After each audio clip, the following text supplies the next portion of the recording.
MNCകളിൽ ജോലി അന്വേഷിക്കുന്നവർക്ക് ഈ റെഫറൽസിന്റെ ഇമ്പോർട്ടൻസ് പ്രത്യേകിച്ച് പറഞ്ഞു തരാൻ തന്നെ അറിയാൻ പറ്റും.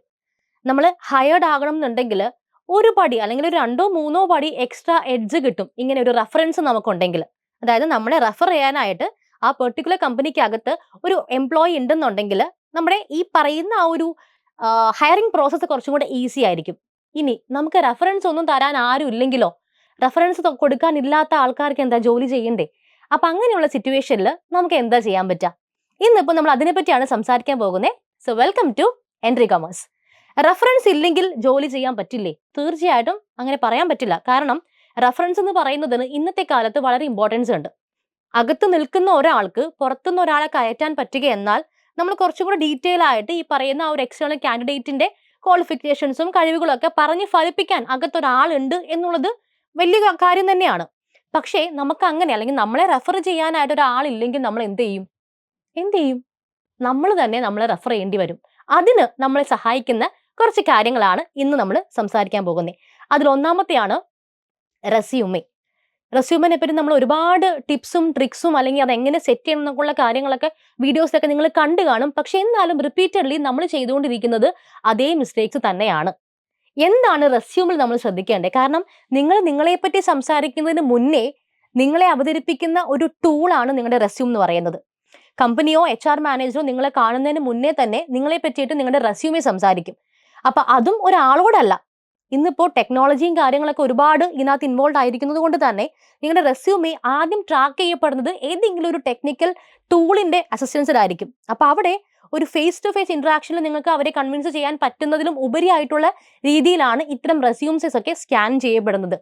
അവിടെ പിടിച്ചു കിട്ടിയാൽ മാത്രമാണ് നിങ്ങൾക്ക് ഇന്റർവ്യൂവിന് പോയിട്ട് ഷൈൻ ചെയ്യാൻ പറ്റുക. അപ്പൊ എങ്ങനെയാണ് റെസ്യൂമെ നമുക്കൊന്ന് അട്രാക്റ്റീവ് ആക്കാൻ പറ്റുക? അപ്പൊ നിങ്ങൾ കേട്ട് കാണും ഈ പറയുന്ന ATS ഫ്രണ്ട്ലി ആയിട്ടുള്ള റെസ്യൂമേസ് ആണ് നമ്മൾ ഇപ്പോൾ പ്രിപ്പയർ ചെയ്യേണ്ടത്. റെസ്യൂമെ ആയാൽ പോരാ, അതൊരു ATS ഫ്രണ്ട്ലി റെസ്യൂമെ ആയിരിക്കണം. എന്താണ് ഈ ATS എന്ന് പറയുന്നത്?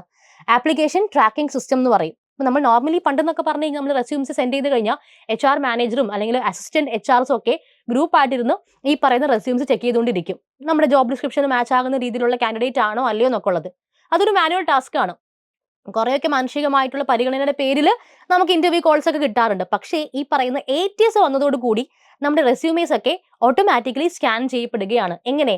അവർ കൊടുത്തിരിക്കുന്ന ജോബ് ഡിസ്ക്രിപ്ഷനും നിങ്ങൾ റെസ്യൂമിൽ മെൻഷൻ ചെയ്തിരിക്കുന്ന കീവേഡ്സുമായിട്ട് മാച്ച് ചെയ്യും.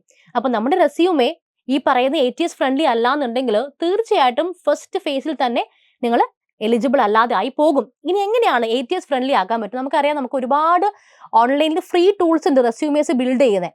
എല്ലാവരും അല്ലെങ്കിൽ 99% ആൾക്കാരും റെസ്യൂംസ് ബിൽഡ് ചെയ്യുന്നത് ആ പറയുന്ന ടൂൾസ് ഫ്രീ ആയിട്ട് യൂസ് ചെയ്തുകൊണ്ടാണ്. നമ്മൾ പണ്ട് സ്കൂളിലൊക്കെ ചെയ്യുന്ന പോലെ അസൈൻമെന്റ്സ് ഒക്കെ പ്രിപ്പയർ ചെയ്യുമ്പോൾ പൂവും വള്ളിയും ഒക്കെ വരച്ചിട്ട് നല്ല ഭംഗിയായിട്ട് ഫോണ്ടുകളൊക്കെ മാറ്റി പല കളേഴ്സ് ഒക്കെ യൂസ് ചെയ്ത് നല്ല അട്രാക്റ്റീവ് ആയിട്ട് കാണുമ്പോൾ തന്നെ എടുത്ത് നോക്കാൻ പാകത്തിലുള്ള റെസ്യൂംസ് ആണ് ഇതുവരെ ഉണ്ടായിരുന്നത്. പക്ഷെ മനസ്സിലാക്കുക, അത്തരം റെസ്യൂംസ് ആണ് നിങ്ങൾ പ്രിപ്പയർ ചെയ്യുന്നതെങ്കിൽ അത് തന്നെ നമ്മൾ എലിജിബിൾ അല്ലാതാകാനുള്ള കാരണമായിട്ട് മാറാണ്. കാരണം ഫോണ്ടുകൾ പല രീതിയിൽ അല്ലെങ്കിൽ കളേഴ്സ് പല രീതിയിൽ ഈ പറയുന്ന രീതിയിൽ സ്ട്രക്ചർ ഇല്ലാതെ, ഈവൻ ഓവറായിട്ട് സ്ട്രക്ചർ ചെയ്യപ്പെട്ടാലും ഈ പറയുന്ന ATS ഫ്രണ്ട്ലി അല്ലാതെ ആയിട്ട് മാറും. അപ്പൊ നമ്മൾ ശ്രദ്ധിക്കേണ്ടത് പ്ലെയിൻ ആയിട്ടുള്ള കീവേഡ്സ് ഇൻക്ലൂഡ് ചെയ്തിട്ടുള്ള ഒരു റെസ്യൂമെ പ്രിപ്പയർ ചെയ്യാന്നുള്ളതാണ്. അപ്പൊ ATS ഫ്രണ്ട്ലി ആകണമെന്നുണ്ടെങ്കിൽ നമ്മൾ ആദ്യമേ ചെക്ക് ചെയ്യേണ്ടത് എന്താണ് ഒരു ATS ഫ്രണ്ട്ലി റെസ്യൂമയുടെ സാമ്പിൾ. അപ്പൊ അതിന് നമ്മൾ ചെക്ക് ചെയ്യാൻ പറ്റുന്ന ഒരുപാട് ഓൺലൈൻ ആയിട്ടുള്ള റെഫറൻസുകളുണ്ട്. എങ്ങനെയാണ് ഒരു ATS ഫ്രണ്ട്ലി ആയിട്ടുള്ള റെസ്യൂമെ സെറ്റ് ചെയ്യേണ്ടത്? അതിന് നിങ്ങളെ സപ്പോർട്ട് ചെയ്യുന്ന ഒരുപാട് ടൂളുകളുണ്ട്. അപ്പൊ അത്തരം ടൂളുകളിൽ നിങ്ങൾക്ക് നിങ്ങളുടെ ഡീറ്റെയിൽസ് കൊടുത്തു കഴിഞ്ഞാൽ ഫ്രീ ആയിട്ട് നിങ്ങൾക്ക് ഒരു റെഫറൻസ് കിട്ടും. ഈ രീതിയിലാണ് നമുക്കൊരു റെസ്യൂമെ പ്രിപ്പയർ ചെയ്യേണ്ടതെന്നുള്ളത്. അപ്പൊ നമ്മൾ റെസ്യൂമെ പ്രിപ്പയർ ചെയ്യുമ്പോൾ അതിപ്പോൾ ഫ്രഷേഴ്സ് ആണെന്നുണ്ടെങ്കിലും എക്സ്പീരിയൻസ്ഡ് ആയിട്ടുള്ള ആളുകളാണെങ്കിലും ATS ഫ്രണ്ട്ലി ആയിട്ടുള്ള റെസ്യൂമേസ് മാത്രം പ്രിപ്പയർ ചെയ്യാം. ഇനി അത് ശ്രദ്ധിക്കേണ്ട ഒരു കാര്യം, നമ്മൾ റെസ്യൂമെ പ്രിപ്പയർ ചെയ്യുമ്പോൾ ഏതൊരു പെർട്ടിക്കുലർ ജോലിക്കാണോ നിങ്ങൾ അപ്ലൈ ചെയ്യുന്നത് അതിന്റെ പോസ്റ്റ് അല്ലെങ്കിൽ ആ ഒരു പെർട്ടിക്കുലർ പൊസിഷന്റെ പേര് നിങ്ങളുടെ റെസ്യൂമയുടെ ഫസ്റ്റ് അല്ലെങ്കിൽ ആ ഒരു ടോപ്പ് പൊസിഷനിൽ തന്നെ കാണിക്കാൻ ശ്രമിക്കുക. എന്ന് വെച്ച് കഴിഞ്ഞാൽ നമ്മൾ ഈ പറയുന്ന പോലെ ജനറൽ ആയിട്ട് എല്ലാ ജോലിക്കും ഒരേ റെസ്യൂംസ് അയക്കുന്ന പതിവ് ഇനി പറ്റത്തില്ല. അതുകൊണ്ട് തന്നെയാണ് ഇതിനെ നമ്മൾ മെൻഷൻ ചെയ്യണമെന്ന് പറയുന്നത്. അപ്പോൾ ഓരോ ജോലിക്കും ഫിനാൻസ് എക്സിക്യൂട്ടീവ് ആണോ, അക്കൗണ്ട്സ് അനലിസ്റ്റ് ആണോ, അല്ലെങ്കിൽ വാട്ട് എവർ ഇറ്റ് ഈസ്, നിങ്ങൾ ഏത് പൊസിഷനാണോ അപ്ലൈ ചെയ്യുന്നത് ആ ജോലികൾക്കെല്ലാം തന്നെയുള്ള പ്രത്യേകമായിട്ടുള്ള പൊസിഷൻ നെയിം നിങ്ങളുടെ റെസ്യൂമയിൽ മെൻഷൻ ചെയ്തിരിക്കണം. ഇനി അടുത്തൊരു കാര്യമാണ് നമ്മുടെ കോൺടാക്ട് ഡീറ്റെയിൽസ് വളരെ പ്ലെയിൻ ആയിട്ടുള്ള വളരെ പ്രൊഫഷണൽ ആയിട്ടുള്ള കോൺടാക്ട് ഡീറ്റെയിൽസ് വേണം ഇൻക്ലൂഡ് ചെയ്യാൻ. പ്രത്യേകിച്ച് നമ്മൾ ജിമെയിൽ IDs അല്ലെങ്കിൽ മെയിൽ ID എന്താണോ നിങ്ങൾ യൂസ് ചെയ്യുന്നത് അതിനകത്ത് തന്നെ നിങ്ങളുടെ ഒരു പ്രൊഫഷണൽ സിഗ്നേച്ചർ ഉണ്ടായിരിക്കണം. എന്ന് വെച്ചാൽ അത് കാണുമ്പോൾ തന്നെ ആ ഒരു പ്രൊഫഷണലിസം നിങ്ങളിൽ ഉണ്ട് എന്നുള്ള കാര്യം ഈ പറയുന്ന ATS സോഫ്റ്റ്വെയറിന് അല്ലെങ്കിൽ ആ ടൂളിനോ മനസ്സിലാക്കാൻ പറ്റും. കാരണം ഇതൊക്കെ നമ്മൾ മാച്ച് ചെയ്യപ്പെടുന്ന ക്രൈറ്റീരിയാസ് ആണ്.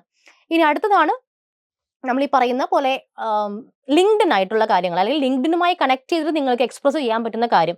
കാരണം എല്ലാ രീതിയിലും പ്രൊഫഷണൽ നെറ്റ്വർക്കിങ്ങിന് യൂസ് ചെയ്യപ്പെടുന്ന ഒരു പ്ലാറ്റ്ഫോമാണ് ലിങ്ക്ഡിൻ. അപ്പോൾ ലിങ്ക്ഡിനിൽ നിങ്ങൾക്ക് നല്ലൊരു പ്രൊഫൈൽ ഉണ്ട്, നിങ്ങൾക്ക് നല്ല രീതിയിലുള്ള കണക്ഷൻസ് ഉണ്ടെങ്കിൽ തീർച്ചയായിട്ടും നിങ്ങൾക്ക് ആ ലിങ്ക്ഡിൻ പ്രൊഫൈൽ നിങ്ങളിപ്പോൾ ഒരു ഓൺലൈൻ രീതിയിലാണ് റെസ്യൂംസ് സബ്മിറ്റ് ചെയ്യുന്നതെങ്കിൽ ക്ലിക്കബിൾ ആയിട്ടുള്ള രീതിയിൽ ലിങ്ക്ഡിന്റെ പ്രൊഫൈൽ ID നിങ്ങൾക്ക് അവിടെ സെറ്റ് ചെയ്യാൻ പറ്റും. സോ ഒരു ക്ലിക്ക് കൊണ്ട് തന്നെ ഈ പറയുന്ന ലിങ്കിലോട്ട് കണക്ട് ചെയ്യാൻ പറ്റുന്ന രീതിയിൽ വേണം നിങ്ങൾ ലിങ്ക്ഡിന്റെ ID പ്രൊവൈഡ് ചെയ്യാനായിട്ട്. ഇനി ഈ പറയുന്ന പോലെ നമ്മൾ സ്കിൽസ് എക്സിബിറ്റ് ചെയ്യുമ്പോൾ അല്ലെങ്കിൽ സ്കിൽസ് അതിനകത്ത് പ്രസന്റ് ചെയ്യുമ്പോൾ നിങ്ങളുടെ സോഫ്റ്റ് സ്കിൽസും ടെക്നിക്കൽ സ്കിൽസും സെപ്പറേറ്റ് ആയിട്ട് കാണിക്കുക. ജനറൽ ആയിട്ട് ക്ലബ് ചെയ്ത് ഒരു മെസ് എന്നുള്ള രീതിയിൽ കുറേ സ്കിൽസ് നിങ്ങൾ ചെയ്യലല്ലാതെ നിങ്ങൾക്ക് എന്താണ് നിങ്ങളുടെ സോഫ്റ്റ് സ്കിൽസ്, നിങ്ങളുടെ ലീഡർഷിപ്പ് ക്വാളിറ്റി, കമ്മ്യൂണിക്കേഷൻ സ്കിൽസ്, അതൊക്കെ സോഫ്റ്റ് സ്കിൽസിന്റെ കാറ്റഗറിയിൽ കൃത്യമായിട്ട് നിങ്ങൾക്കത് കാറ്റഗറൈസ് ചെയ്യാം. അതേപോലെ നിങ്ങളുടെ ടെക്നിക്കൽ സ്കിൽസ്, നിങ്ങൾ എന്തെങ്കിലും സർട്ടിഫിക്കേഷൻസ് ചെയ്തിട്ടുണ്ടോ, അല്ലെങ്കിൽ നിങ്ങളുടെ എക്സ്ട്രാ ക്വാളിഫിക്കേഷൻസും അല്ലെങ്കിൽ മറ്റ് ടെക്നിക്കൽ ആയിട്ടുള്ള അഡ്വാൻറ്റേജസ് നിങ്ങൾക്ക് എന്തൊക്കെ ഉണ്ടെന്നുള്ളത് സെപ്പറേറ്റ് ആയിട്ട് കാണിക്കാൻ പറ്റും. ഇനി അതേപോലെ നമ്മൾ എക്സ്പീരിയൻസ് കൊടുക്കുമ്പോൾ അല്ലെങ്കിൽ എക്സ്പീരിയൻസ് കാണിക്കുന്ന സമയത്ത് എല്ലാവരും യൂഷ്വലി ഫോളോ ചെയ്യാറുണ്ട്, നമ്മൾ റിവേഴ്സ് ക്രോണോളജിക്കൽ ഓർഡറിൽ വേണം അത് സെറ്റ് ചെയ്യാനായിട്ട്. അതായത് നമ്മൾ തൊട്ട് മുന്നേ വർക്ക് ചെയ്ത കമ്പനി ഏതാണോ അവിടുത്തെ പൊസിഷൻ മുതൽ താഴത്തോട്ട് അല്ലെങ്കിൽ ആ ഒരു റിവേഴ്സ് ഓർഡറിൽ വേണം അത് പോവാൻ. അതല്ലാതെ നമ്മൾ ആദ്യമേ വർക്ക് ചെയ്ത കമ്പനിയുടെ ഡീറ്റെയിൽസ് അല്ല ആദ്യം കൊടുക്കേണ്ടത്. ഇനി ഇതിനകത്ത് വരുന്ന മറ്റൊരു പ്രധാന കാര്യമാണ് സ്റ്റാർ മെത്തേഡ് യൂസ് ചെയ്യാൻ നമ്മൾ പറയും. പൊതുവേ ഒരു പെർട്ടിക്കുലർ പോയിന്റ് ഓഫ് ടൈം വരെ സ്റ്റാർ മെത്തേഡ് ഇന്റർവ്യൂസിനാണ് നമ്മൾ കൂടുതലും പറഞ്ഞുകൊണ്ടിരുന്നത്. പക്ഷെ ഇപ്പോൾ നമ്മുടെ റെസ്യൂംസിൽ പോലും ഈ പറയുന്ന സ്റ്റാർ മെത്തേഡ് നമുക്ക് അഡോപ്റ്റ് ചെയ്യാൻ പറ്റും. എന്താണ് ഈ സ്റ്റാർ മെത്തേഡ് എന്ന് പറയുന്നത്? നക്ഷത്രം ഒന്നും അല്ല. Star means situation, task, action and result. Situation, task, action and result. ഇപ്പൊ ഏകദേശം കത്തി കാണുമല്ലോ. നിങ്ങൾ ചലഞ്ചിങ് ആയിട്ട് ഒരു സിറ്റുവേഷനിൽ പെട്ടു, ഒരു പ്രൊഫഷണൽ എൻവയോൺമെന്റിൽ ഒരു ചലഞ്ചിങ് ആയിട്ടുള്ള സിറ്റുവേഷനിൽ നിങ്ങൾ പെട്ടു, അല്ലെങ്കിൽ നിങ്ങൾ അതിനകത്ത് ഇൻവോൾവ് ആയി. അവിടെ നിങ്ങൾക്ക് കിട്ടിയിട്ടുള്ള ടാസ്ക് എന്താണ്? ആ ടാസ്ക് കംപ്ലീറ്റ് ചെയ്യാൻ വേണ്ടി നിങ്ങൾ എന്ത് ആക്ഷൻ എടുത്തു? ഈ ആക്ഷൻ നിങ്ങൾക്ക് എന്ത് റിസൾട്ടാണ് തന്നത്? STAR, situation, task, action and result. ഇത് കൃത്യമായിട്ട് നിങ്ങൾക്ക് നിങ്ങളുടെ റെസ്യൂമിൽ കാണിക്കാൻ പറ്റിക്കഴിഞ്ഞാൽ നിങ്ങൾക്ക് ഒരു റെഫറൻസിന്റെ ആവശ്യമില്ല. നിങ്ങളെ നല്ല രീതിയിൽ ബൂസ്റ്റ് ചെയ്യുന്നുണ്ട്. ഓക്കെ, കാരണം നമ്മൾ എപ്പോഴും കമ്പനീസ് പ്രിഫർ ചെയ്യുന്നത് ഒരു പ്രാക്ടിക്കൽ സിറ്റുവേഷൻ ഈസി ആയിട്ട് ഹാൻഡിൽ ചെയ്ത് അതിനകത്ത് നിന്നും നല്ലൊരു ഔട്ട്പുട്ട് ഉണ്ടാക്കുന്ന ഒരു കാൻഡിഡേറ്റിനെയാണ്. സോ വർക്ക് എക്സ്പീരിയൻസിനേക്കാൾ കൂടുതൽ നിങ്ങൾക്കൊരു ബൂസ്റ്റ് തരുന്ന അല്ലെങ്കിൽ ഒരു എഡ്ജ് തരുന്ന ഒരു കാര്യമാണ് ഈ ഒരു സ്റ്റാർ മെത്തേഡ് നിങ്ങളുടെ റെസ്യൂമിൽ കാണിക്കാൻ പറ്റുകയാണെങ്കിൽ. നമ്മൾ നോർമലി ചെയ്യുന്ന ഒരു സംഭവം എന്ന് പറഞ്ഞു കഴിഞ്ഞാൽ റെസ്പോൺസിബിലിറ്റീസ് ഹാൻഡിൽഡ് ഒരു 10-20ഓളം സാധനങ്ങൾ ലിസ്റ്റ് ചെയ്യും. അല്ലെങ്കിൽ നമ്മൾ ഏത് പൊസിഷൻ എടുത്തു, എന്തൊക്കെയായിരുന്നു അതിനകത്ത് മെയിനായിട്ട് നമ്മൾ കൈകാര്യം ചെയ്ത കാര്യങ്ങൾ, ക്ലറിക്കൽ ഡ്യൂട്ടീസ് ഹാൻഡിൽ ചെയ്തു, ഞാൻ ഇവിടെ ഇന്ന കാര്യങ്ങൾ ചെയ്തു എന്നുള്ള രീതിയിൽ ജനറൽ ആയിട്ടാണ് പൊതുവെ ചെയ്തുകൊണ്ടിരിക്കുന്നത്. അതിന് പകരം ഒരു ATS ഫ്രണ്ട്ലി റെസ്യൂമേ ആണെന്നുണ്ടെങ്കിൽ നിങ്ങൾക്ക് നല്ല രീതിയിൽ എഡ്ജ് തരുന്ന ഒരു കാര്യമാണ് ഈ സ്റ്റാർ മെത്തേഡ് ഫോളോ ചെയ്യുക എന്ന് പറയുന്നത്. ഓക്കെ, അപ്പൊ റെസ്യൂമിൽ നമുക്ക് ഇത്രയും കാര്യങ്ങൾ ശ്രദ്ധിക്കാൻ പറ്റിയ റെസ്യൂമെ തന്നെ നിങ്ങൾക്ക് ഒരു റെഫറൻസ് ആയിട്ട് റെഫറൽ ആയിട്ട് വർക്ക് ചെയ്യും. ഇനി അടുത്തൊരു കാര്യമാണ്, നമ്മളിപ്പോൾ ലിങ്ക്ഡിനെ പറ്റിയിട്ട് ഒരുപാട് കാര്യങ്ങൾ നമ്മൾ മുൻപുള്ള വീഡിയോസിലൊക്കെ ചെയ്തിട്ടുണ്ട്. ഇവിടെയും അത് തന്നെ ഫോക്കസ് ചെയ്ത് പറയാണ്, networking through your LinkedIn network, അല്ലെങ്കിൽ നിങ്ങളുടെ ലിങ്ക്ഡിൻ ത്രൂ ഉള്ള കണക്ഷൻസ് ആണ് കൂടുതലും ഈ ഒരു പ്രൊഫഷണൽ സെറ്റപ്പിൽ നിങ്ങളെ ഹെൽപ്പ് ചെയ്യുക. അപ്പൊ അതിന് നമുക്ക് റെഫറൻസ് ഇല്ല അല്ലെങ്കിൽ എന്നെ റെഫർ ചെയ്യാൻ ആളില്ല എന്ന് പറയുമ്പോൾ നിങ്ങൾക്ക് അതിനുള്ളൊരു ചാൻസ് ഉണ്ട്. ലിങ്ക്ഡിൻ ത്രൂ നിങ്ങൾ ഏത് പെർട്ടിക്കുലർ കമ്പനിയിലേക്കാണോ അപ്ലൈ ചെയ്യാൻ പോകുന്നത് അവിടെയുള്ള HR ടീമിനെ കണക്ട് ചെയ്യാൻ പറ്റും. നിങ്ങൾക്ക് സെർച്ച് ചെയ്യാം, നിങ്ങൾ ഏത് പെർട്ടിക്കുലർ കമ്പനിയിലോട്ടാണോ അപ്ലൈ ചെയ്യാൻ പോകുന്നത് അത് സെർച്ച് ചെയ്തിട്ട് നിങ്ങൾക്ക് അവിടെയുള്ള HR ടീമിൽ അല്ലെങ്കിൽ ഈവൻ ജനറൽ ആയിട്ടുള്ള എംപ്ലോയീസുമായിട്ട് കണക്ട് ചെയ്യാൻ പറ്റും. അങ്ങനെ കണക്ട് ചെയ്യുമ്പോൾ your first welcome message should be plain and professional. ആ രീതിയിൽ നമുക്ക് കണക്ട് ചെയ്യാൻ പറ്റുകയാണെന്നുണ്ടെങ്കിൽ ആ ഒരു കോൺവെർസേഷൻ ഗ്രാജുവലി നിങ്ങൾക്കൊരു റെഫറൻസ് ആയിട്ട് വർക്ക് ചെയ്യും. ഇനി അടുത്തൊരു കാര്യമാണ് കവർ ലെറ്റർ. നമ്മൾ പലപ്പോഴും റെസ്യൂമേസ് ഡയറക്റ്റ് ആയിട്ട് മെയിൽ ചെയ്യുമ്പോൾ ഒരു കവർ ലെറ്റർ ഉണ്ടാവില്ല. അതായത് നമ്മൾ ഒരു ഗിഫ്റ്റ് കൊടുക്കുമ്പോൾ പൊതിയാതെ കൊടുക്കുന്ന പോലത്തെ ഒരു ഫീലാണ് നമ്മൾ കവർ ലെറ്റർ ഇല്ലാതെ റെസ്യൂമേസ് സെൻഡ് ചെയ്യുമ്പോൾ.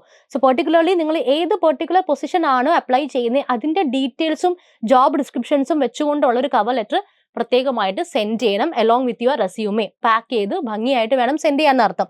കാരണം ഈ കാര്യങ്ങളൊക്കെ ചെയ്ത് കഴിഞ്ഞാൽ തന്നെ നിങ്ങളെ പറ്റി സംസാരിക്കാനായിട്ട് ഒരു മൂന്നാമതൊരാളുടെ സഹായം ആവശ്യമില്ല. ബിക്കോസ് ഒരു ATS സോഫ്റ്റ്വെയറിൽ ഈ ഒരു പെർട്ടിക്കുലർ റെസ്യൂമേ ഇട്ട് കഴിഞ്ഞാൽ തീർച്ചയായിട്ടും സ്കാൻ ചെയ്യപ്പെടുകയും ആ ഒരു മാച്ച് സ്കോർ മെയിൻറ്റെയിൻ ചെയ്യാനും പറ്റും. അപ്പൊ ഇതിന് നമുക്ക് ഒരു പ്രത്യേക ഒരു ടൂൾ നിങ്ങൾക്ക് ഇവിടെ യൂസ് ചെയ്യാൻ പറ്റും. ജോബ് സ്കാൻ എന്നാണ് അതിനെ പറയാ. അതായത് നമ്മൾ പ്രിപ്പയർ ചെയ്യുന്ന ഒരു ATS ഫ്രണ്ട്ലി റെസ്യൂമേ ഈ ജോബ് സ്കാനിൽ ഇട്ട് കഴിഞ്ഞാൽ നമ്മൾ ഏത് ജോബ് ഡിസ്ക്രിപ്ഷനിലേക്കാണോ അപ്ലൈ ചെയ്യാൻ പോകുന്നേ അതിനകത്ത് കമ്പനി പറഞ്ഞിരിക്കുന്ന കീവേഡ്സും നിങ്ങളും നിങ്ങളുടെ റെസ്യൂമിൽ ഇൻക്ലൂഡ് ചെയ്തിരിക്കുന്ന കീവേഡ്സും തമ്മിൽ എത്ര മാച്ച് ഉണ്ട്, ആ പെർസെൻറ്റേജ് ഓഫ് മാച്ച് കാണിച്ചു തരും. അത് ഹൈ ആണെന്നുണ്ടെങ്കിൽ പിന്നെ ഒന്നും നോക്കണ്ട, കണ്ണുടച്ച് ഒരു പ്രത്യേക അവലറ്റിന്റെ കൂടെ ഈ റെസ്യൂമെ അയച്ചാൽ മാത്രം മതി. ഓക്കെ, അപ്പൊ ഈ രീതിയിൽ നിങ്ങൾക്ക് റെസ്യൂമെ സെറ്റ് ചെയ്യാൻ പറ്റുകയും ഒരു പ്രൊഫഷണൽ നെറ്റ്വർക്കിംഗ് ബിൽഡ് ചെയ്യാൻ പറ്റുകയും ചെയ്തു കഴിഞ്ഞാൽ ഒരു തേർഡ് പാർട്ടി റെഫറൻസിന്റെയും ആവശ്യമില്ലാതെ തന്നെ നിങ്ങൾക്കൊരു പ്രോപ്പർ ആയിട്ടുള്ള ഒരു ലുക്രേറ്റീവ് ആയ ഓഫർ നൽകുന്ന ഒരു ഇന്റർവ്യൂ കോള് തീർച്ചയായിട്ടും കിട്ടും. അപ്പൊ അങ്ങനെ എന്തെങ്കിലും കിട്ടിക്കഴിഞ്ഞാൽ തീർച്ചയായിട്ടും കമന്റ് ചെയ്യുക. അപ്പൊ എൻട്രി കൊമേഴ്സിന്റെ മറ്റൊരു വീഡിയോ ആയിട്ട് നമുക്ക് വീണ്ടും കാണാം. താങ്ക്